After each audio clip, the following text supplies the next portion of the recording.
देखिए, आईपीएस या कोई भी सेवा, ये सारी सेवाओं का समूह ही है जो कि समाज और देश चल रहा है। हर एक सेवा, जो भी कोई सेवा करे, सो आईएएस आईपीएस की बात नहीं है, सभी उपयुक्त है। और इंसान की जितनी एनर्जी है, इंसान के जो आइडियाज हैं, अगर वो उनके सेवा के प्लेटफॉर्म से पूरा हो रहा है तो वो उपयुक्त है। मेरे लिए पूरा नहीं हो रहा था, तो मेरे लिए मुझे और करना था। तो मुझे और बड़ा प्लेटफॉर्म चाहिए था, मुझे जमीन पे उतरना था, अपनी बातों को स्वच्छंदता से रखना था। तो एक आईपीएस में आप कंडक्ट रूल से बंधे हुए होंगे। अगर एक सिस्टम से आपको दिक्कत और सिस्टम को बदलना है, तो उस घर के जैसा है, जिस मकान का ढांचा बदलना है, तो मकान से बाहर निकलना जरूरी है। उस मकान में रह के ढांचा बदलने की कोशिश करेंगे तो वो मकान का छत अपने ही सर पे गिर जाता है।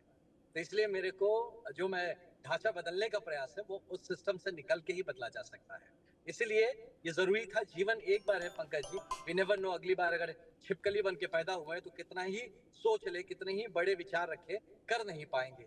इंसान के शरीर से ही शायद कर पाए। इसलिए मैंने सोचा कि एक जीवन और जवानी रहते रहते ही अगर काम करना है तो करे। अपने लिए जिसको जाना हो बाद में आ सकता है, आराम से फिर पोस्ट रिटायरमेंट के लिए आ सकता है, लेकिन मुझे कुछ करना था और कुछ करना है। इसीलिए मैंने सोचा कि नौकरी छोड़ने का सही वक्त है और जमीन पे उतर के काम करना बहुत जरूरी है।